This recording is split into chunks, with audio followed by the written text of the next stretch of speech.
জামা বদলানোর মুহূর্তেই হঠাৎ টের পেলাম দরজার ওপাশে কারও উপস্থিতি এক ঝটকায়। তাকে ঘরের ভেতরে নিয়ে এলাম। একটু নিচু গলায় বললাম, রঘু, এমন আচরণ ঠিক নয়। তার পরের মুহূর্তগুলো সেগুলো এমন কিছু নয় যা কাউকে বলা চলে, আবার এমন কিছু যা মন থেকে মুছেও ফেলা যায় না। আমার নাম শ্রীমতী, বয়স ৩৮। এই বয়সে দাঁড়িয়ে অনেক কিছু বদলে গেছে, তবুও নিজেকে এখনও আয়নায় দেখতে ভালো লাগে। শরীরের গঠন এখনও ছন্দ আডায়নি, আর ৫টা সাধারণ গৃহিণীর মতো আমিও গরমকালে স্লিভলেস ব্লাউজ বা ম্যাক্সি পরে থাকি। হাঁটা চলা, বাড়ির কাজ করতে গিয়ে কখনো আঁচল কাঁধ থেকে সরে যায়, খেয়ালও থাকে না। ক্লান্ত শরীরের উপর আর ইচ্ছেও জাগে না।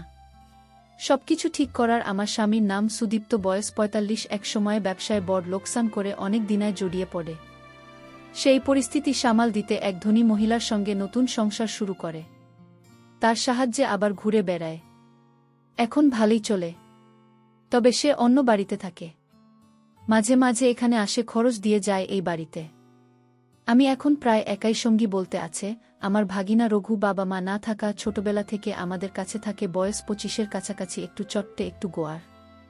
কিন্তু দিন শেষে আমার কাছের মানুষ। সকাল থেকে একটু দুর্বল লাগছিল। সবকিছু গুছিয়ে ছাদে কাপড় মেলে দিয়ে বারান্দার গাছে পানি দিচ্ছিলাম। গাছগুলো আমার প্রাণের মতো। পায়ে রোদ পড়ছিল নরম করে, আর হাওয়াটা ছিল আরামদায়ক। হালকা হলুদ শাড়ি পরেছিলাম, আঁচলটা পেছনে গুজে রেখেছিলাম যেন কাজে অসুবিধা না হয়। ঠিক তখনই পিছন দিকের বাথরুম থেকে রঘুর ডাক, রাঙা মামি, একটু আসবেন। আমি একটু থেমে গেলাম।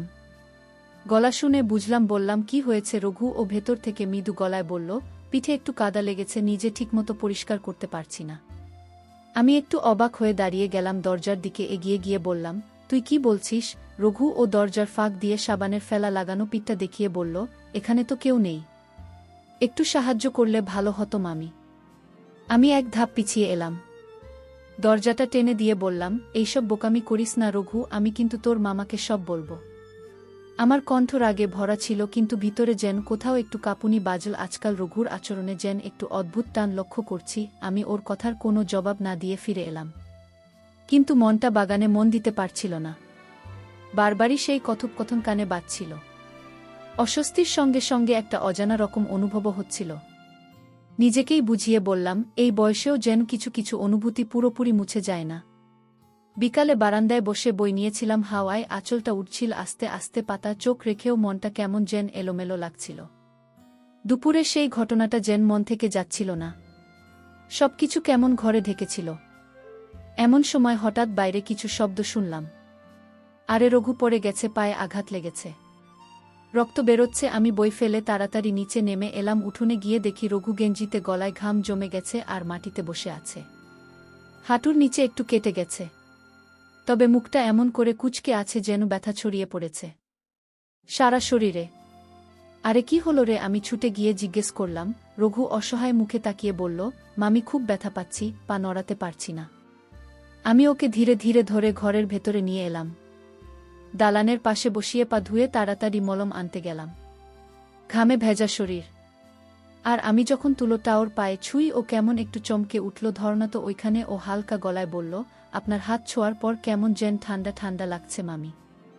আমি একটু রাগ মিশিয়ে বললাম, চুপ কর, পা ভেটেছে আর তুই ফাজলামো করছি। আপনার হাতেই ব্যথা কমে যায়।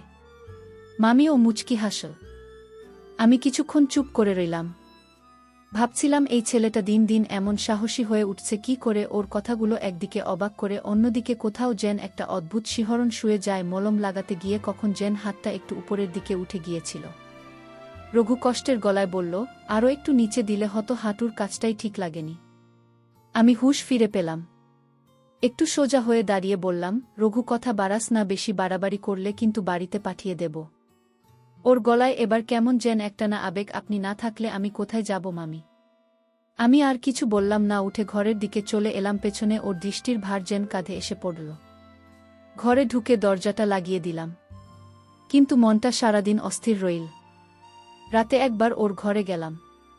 পায়ের অবস্থা দেখতে দেখি হেলান দিয়ে শুয়ে আছে, পা কিছুটা ফুলে আছে। ভাগিনা বলে এক ধরনের মায়া তো থেকেই যায়। বললাম, তুই একটু বস, তেল এনে মালিশ করে দিই। রান্নাঘর থেকে তেল এনে ওর পাশে বসলাম। হাত দিয়ে আলতো করে তেল মালিশ করতে লাগলাম।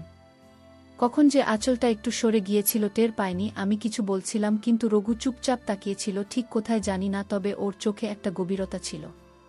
আর চোখে দেখে বুঝলাম ও যেন ভাবনার ঘোরে, হাতে তেল থাকায় আঁচলটা ঠিক করতেও পারছিলাম না।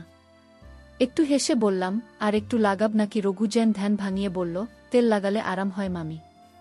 আপনি জানেন তো? আমি নিশ্চিত হতে পারলাম না ও কি হালকা হাসির সাথে বলল, নাকি ইচ্ছে করে। একটু ইতস্তত করে বললাম, থাক আজকের মতো, কাল আবার করে দেব। আমি উঠে গেলাম পেছনে। রঘুর চোখ দুইটা অনুভব করছিলাম যেন মনের কোনায় কোনো কথা থেকে যাচ্ছে। আমার ভিতরে একটা অদ্ভুত অনুভূতি হলো ও কি সত্যিই আমার মাঝে কিছু অন্য রকম খুঁজছে। এরপরের কয়েকটা দিন ওর সেবা যত্নে কেটে গেল। সপ্তাহ পেরোতেই পায়ে খানিকটা জোর এসেছে। আজ দুপুরে সূর্যটা একটু বেশি তীব্র। বাড়ির কাজ সেরে স্নানে গেলাম। বেরিয়ে এসে একটা ব্লাউজ নিতে গিয়ে বুঝলাম যেটা পরতে চাচ্ছিলাম তার বোতামগুলো আবার নষ্ট। তবুও কোনোভাবে গায়ে চাপিয়ে ঘরে ফিরে এলাম। ভাবলাম অন্য কিছু পরব, কিন্তু দেখি বাকিগুলোর অবস্থাও এক এক রকম। কারো বোতাম আলগা, কারো ফিটিং ঠিক নেই। শেষমেশ একটা ঠিকঠাক যা ছিল সেটাতেই দিনটা চালিয়ে নিলাম। পরশু রঘুর হাতে একটা পুরনো স্যাম্পল ব্লাউজ দিয়েছিলাম সামনাবাবুর দর্জির দোকানে পাঠানোর জন্য। মাপ ঠিকমতো নিয়ে নতুন করে 4টা বানাতে বলেছিলাম। আজ দুপুরে বলেছিলেন নিতে আসতে, তাই হালকা গুছিয়ে একটা গোলাপি সুতির শাড়ি পরে নিলাম, সঙ্গে ম্যাচিং ফিটিং ব্লাউজ। রোদ ছিল কড়া, কিন্তু পাতলা কাপড়ের কারণে কিছুটা আরাম লাগছিল। দর্জির দোকানটা ছোট, তবে সামনাবাবু খুব মনোযোগী মানুষ। বয়স 35-40-এর কোঠায়, সবসময় গলায় নরম গলার স্বর আর চোখে পুরো ফ্রেমের চশমা। দোকানের ভেতরটায় একটা ঘরোয়া গন্ধ, মিলেমিশে কাপড়, আতর আর সময়ের জমে থাকা আবহ। আমি ঢুকতেই উনি তাকালেন, একটু মৃদু হাসি হেসে বললেন, আহা রাঙা মামি, গোলাপি রংটা আপনাকে যেন আলাদাই মানা। আমি হেসে বললাম, আপনি এখন রং নিয়েও কথা বলেন? না না, আমি তো শুধু মাপ ধরি। সামনাবাবু হেসে বললেন, আর সেই মাপে ভুল হওয়ার উপায় নাই। তারপর টেবিল থেকে নতুন বানানো 4টা ব্লাউজ হাতে তুলে দেখালেন, এই দেখুন, মাপ মতোই হয়েছে, তবে একটা একটু ফিটিং বেশি রাখা হয়েছে। আপনার যা ভালো লাগে সেটা পরে নিতে পারেন। আমি বললাম, একটা পরে দেখি। উনি বললেন, ওই পেছনের ঘরে পাল্টানোর জায়গা আছে, দরজাটা ভেতর থেকে বন্ধ করে নেবেন।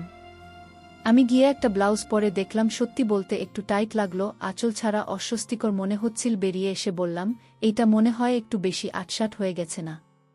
সামনাবাবু চোখ নামিয়ে বললেন, হয়তো ওই মাপটাই ভুলে গেছিলাম, তবে অনেকে বলেন এ ধরনের ফিটিং এ বেশ পরিপাটি লাগে। একটু থেমে আবার বললেন, আপনার যেমন ভারসাম্যপূর্ণ গড়ন, সেখানে এসব ডিজাইন বেশ মানিয়ে যায়। আমি কিছু বলিনি। সামনাবাবুর কথাগুলো খুব জোরালো কিছু ছিল না, তবুও মনে হলো কোথাও যেন একটু অস্বস্তি জমে রইল। 4টা ব্লাউজ নিঃশব্দে হাতে নিয়ে বেরিয়ে এলাম।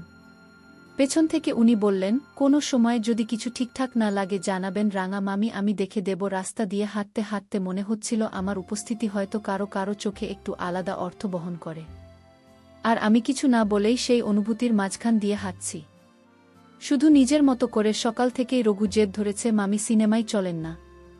সাকিব খানের তাণ্ডব এসেছে, দেখলে আপনার মনটাই ভালো হয়ে যাবে।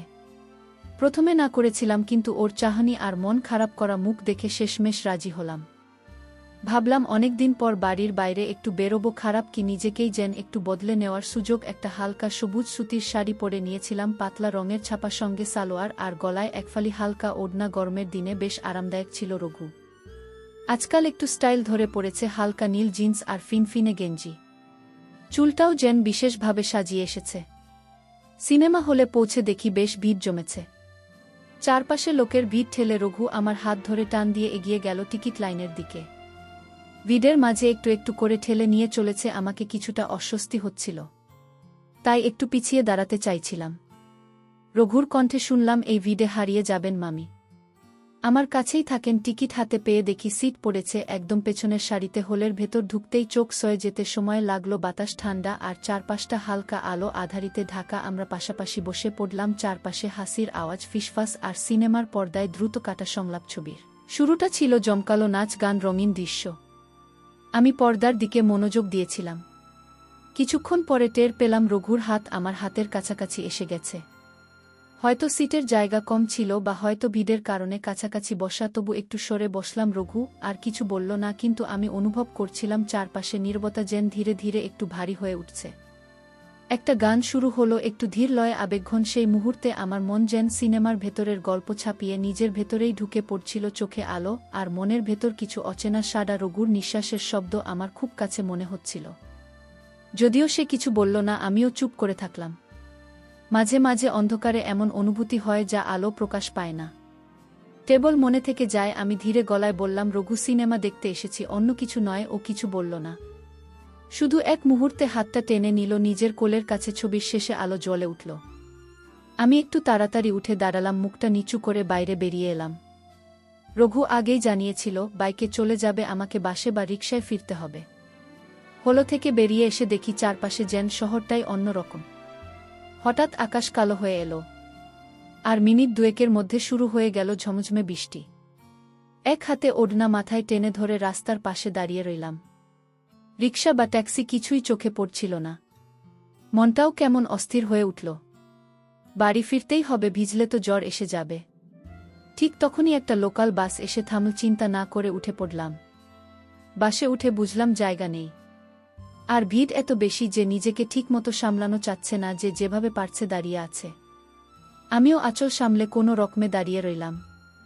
হাতে ঠান্ডা, মনটা থমথমে। কখন যেন শহরটা অনেক বড় লাগছিল আর আমি অনেক ছোট। কিছুক্ষণ পর বুঝলাম আশপাশের মানুষের দৃষ্টি যেন আমাকে ঘিরে ফেলেছে। পেছন থেকে বাসের হেল্পার এসে বলল, দিদি, বারুইপুর পর্যন্ত ৩০ টাকা। আমি ব্যাগ থেকে টাকা বের করছিলাম, এমন সময় অনুভব করলাম পেছনে কিছু একটা ঠেকছে। ইচ্ছাকৃতভাবে ধীরে বললাম, দয়া করে একটু দূরে থাকবেন। ওর মুখে একরকম অস্বস্তিকর হাসি। নিচু গলায় বলল, কি করব বলুন? ভিড়ের মধ্যে দাঁড়িয়ে থাকা তো কঠিনই, বিশেষ করে আপনার মতো কেউ থাকলে। কিছু বলিনি। ভিতরে ভিতরে শরীর শক্ত হয়ে যাচ্ছিল, মন অসহায় ভাবে কুকড়ে যাচ্ছিল। বাস হঠাৎ এক ঝাঁকুনি খেল। সামনে দাঁড়ানো একজনের শরীর এসে অদ্ভুতভাবে ধাক্কা দিল। আমি এক পা পিছিয়ে দাঁড়ালাম। লোকটা বলল, সরি দিদি, জায়গাটা খেয়াল করিনি। তবে ওর চোখ সরছিল না। আমি চোখ সরিয়ে নিচ্ছিলাম। একটু পরে হেল্পার আবার সামনে এসে বলল, দিদি, শাড়িটা সামলে রাখুন, একটু সমস্যা হচ্ছে মনে হয়। আমি কোনো উত্তর না দিয়ে মুখ ঘুরিয়ে নিলাম। প্রতিটি ঝাঁকুনিতে মনে হচ্ছিল চারপাশে কারো না কারো শরীর ছুঁয়ে যাচ্ছে। আমাকে কেউ কিছু বলছে না, কিন্তু বোঝা যাচ্ছে একটা সময় মনে হচ্ছিল আমি যেন এক অদৃশ্য দেয়ালে ঠেকে আছি। কোনো সরে যাওয়ার জায়গা নেই, কোনো রক্ষা নেই। চোখ বন্ধ করে শুধু ভাবছিলাম বাসটা থামবে কবে। সঙ্গে একটাই অনুভব, আমি এখানে একা, একদম একা। শরীর ক্লান্ত, মন গুলিয়ে যাচ্ছে। ঘামের গন্ধ, শাড়ির ভেজা ভাব, বাতাসের ভার সব একসাথে এসে যেন আমাকে অসাড় করে ফেলছিল। বাস থেকে নামার পর মনে হলো যেন পুরো শরীর থেকে শক্তি ঝরে গেছে। মাথা ঘুরছিল কিনা বুঝিনি, হয়তো সবই মন থেকে আসছিল। বৃষ্টিতে ভিজে গেছি, শরীর ঠান্ডা হয়ে আছে। আর সেই ভিড় থেকে বেরিয়ে হেঁটে যেতে যেন মনে হচ্ছিল শহরের ভেতর আমি একটা অদৃশ্য মানুষ হয়ে গেছি। একটা রিকশা পেয়েছিলাম। শেষমেশ বসেই বুঝলাম ঠান্ডা কাঠের সিটের ছোঁয়া আর নিজের সম্মান বাঁচিয়ে আঁচলটা সামলানোর চেষ্টা, এই ছোট ছোট কাজগুলোই আমাকে ধরে রেখেছে। রিকশা চলছিল, মাঝে মাঝে সামলে নিচ্ছিলাম। শাড়ির ভাঁজ যেন বাতাসে না উড়ে যায়। বাড়ির গেটের সামনে এসে দাঁড়িয়ে মনে হলো এই লোহার ফটকটাই যেন আমার জন্য সবচেয়ে নিরাপদ আশ্রয়। তখনই বুঝলাম চাবি নেই আমার কাছে। হঠাৎ মনে পড়ল সিনেমা হলে যাওয়ার আগে রঘুর কাছে দিয়েছিলাম চাবিটা। যখন একা বেরিয়ে এসেছিলাম তখন ওকে দেখাই পাইনি। সব মনে পড়ে গেল। আমি ফটকের পাশে সিঁড়ির ধাপে বসে পড়লাম। হাত ভেজা, মাথা নিচু, মন বোঝায় চাপা। কিছু বলার নেই, শুধু অপেক্ষা যেন এই দিনটা শেষ হয়।